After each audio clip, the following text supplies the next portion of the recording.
کے ساتھ حسن سلوک کرو۔ او بھائی، مسافر اپنے گھر میں کتنا ہی دولت مند سہی، اب وہ سفر میں ہے، اب وہ پتہ نہیں کس مجبوری میں ہے۔ مسافر تمہارے گاؤں میں آ گیا، کہتا مجھے رات ٹھہرنی ہے۔ آج کل تو اماموں کو بھی کمیٹی اتنا ڈرا دیتی ہے خدا کی قسم کہ نا میں یہاں نہیں ٹھہراؤں گا۔ کہتا میرے ڈاکومنٹس دیکھ لو، میرے پاس آدھار بھی ہے، آئی ڈی سب ہے، پروف ہیں، دیکھ لو۔ کہا نہیں، آپ کہیں بھی رہیے، مسجد ہے، وہ رہنا چاہتا ہے وہاں۔ کہا نہیں، صبح کو امام صاحب کے سے محاسبہ ہو جائے گا، کمیٹی آ کے کہے گی نہیں۔ بورڈ لگا دیے، یہاں مسافروں کا ٹھہرنا ممنوع ہے۔ جو رب کہتا ہے مسافروں کے ساتھ بھلا سلوک کرو، ہمارے یہاں تو مسجدوں کے اندر کی بدسلوکیاں ہونے لگ گئی، اوروں سے تو کیا لیں گے۔ اور چو کفر از کعبہ برخیزد کجا ماند مسلمانی، جب کعبۃ اللہ میں ہی کفر ہونے لگے پھر اسلام کہاں تلاش کرو گے؟ جب مسجدوں میں جہاں شانتی کی امن و امان کی جگہ ہیں وہیں مسافر کو قیام کی اجازت نہ ملے اور مسلمانوں کے یہاں قیام کی اجازت نہ ملے تو پھر ایمانداری کہاں اور امن کہاں ہے؟ ہم لوگ اس کو خوب جانتے ہیں۔ اور جو لوگ مسافر بحالت سفر خاص طور سے مدرسوں کے چندہ کرنے والے ہوتے ہیں ان کے سامنے یہ بڑی مشکلات آتی ہیں۔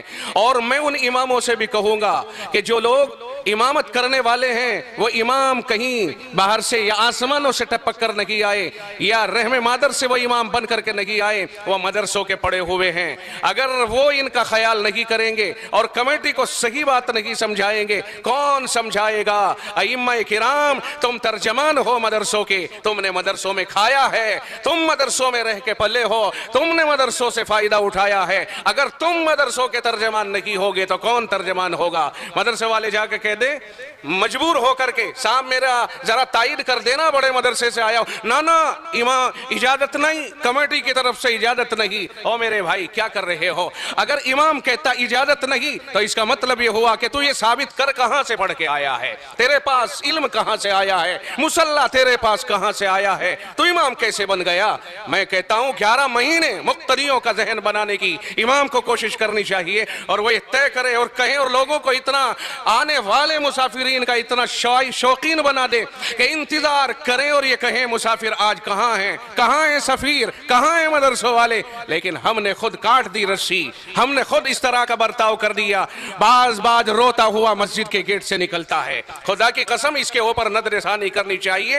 اماموں سے میں کہتا ہوں دست بستہ کہ آپ حضرات کو نظر ثانی کرنی چاہیے اپنے موقف کے اوپر۔ اگر امام پھر بھی اپنے سخت دلی کا مظاہرہ کرتا ہے اور اس کی سمجھ میں نہیں آتی ہے، پھر میں کھل کر کے کہتا ہوں وہ مسجد کے مصلی پر امامت کرنے کا حقدار نہیں ہے۔ ایسے آدمی کو وہ مدرسوں کا دشمن یا ایسے لوگوں کا دشمن قرار دیا جانا چاہیے۔ میں بہت کھل کر کے کہنے کا عادی ہوں اور یہ بات میں بہت کھل کر کے کہہ رہا ہوں۔ خدا وندال خیر، میرا موضوع امامت کے اوپر نہیں تھا۔ میں نے کہا ابن السبیل، قرآن کہتا ہے، میں نہیں کہتا، میرا رب کہتا ہے مسافروں کے ساتھ اچھا سلوک کرو۔ پوچھو ان سے تیرے ساتھ کیا پریشانی ہے۔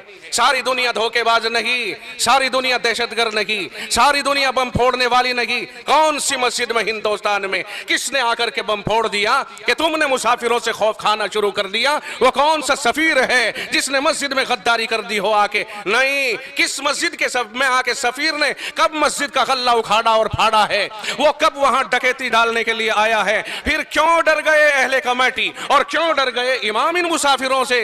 ہم کہتے ہیں ان کی مدد کرو، انہیں روکو، انہیں ٹھکانہ دو، انہیں روک، انتظام کرو، انتظام ان کے لیے مناسب انتظام ہونا چاہیے۔ ہر مسجد میں مستقل ایک مختص کمرہ ہونا چاہیے کہ آنے والے سفرا کے لیے ٹھہرنے کا ہے۔ قوم اگر آپ نہیں ٹھہراؤ گے قوم مسلم تو انہیں کون ٹھہرائے گا؟ یہ اپنے گھروں سے بیگانے ہوتے ہیں اور قوم کے بچوں ہی کے لیے ہوتے ہیں۔ دین اسلام کے فروغ دینے کے لیے اپنے کندھے پہ یہ پار لے کے چلتے ہیں اور اپنے آپ کو اس کے لیے یہ گویا وقف کر دیتے ہیں۔ آپ اپنے گھروں میں رہتے ہو، یہ درد بدر ہو کر در کی ٹھوکریں کھاتے ہیں، کس لیے؟ تھوڑا سا چندہ ہو جائے اور جا کر کے مدرسے میں جمع کر دیں، بچے پڑھیں گے، خرچہ اٹھے گا، مدرسے چلیں گے، تعمیر ہوگی۔ اگر آپ انہیں مشکوک سمجھو گے پھر بتاؤ مجھے ان کی امداد کون کرے گا اور ان مدرسے والوں کو پناہ کون دے گا؟ اور سن لو، اگر رب ذوالجلال کو اس ادا کے اوپر ناراضگی ہو گئی پھر بتاؤ ہمارا تعاون کون کرے اور ہمارا پیچھا کون چھڑائے گا؟ اگر رب نے ایک بار بھی اپنا فیصلہ کر دیا،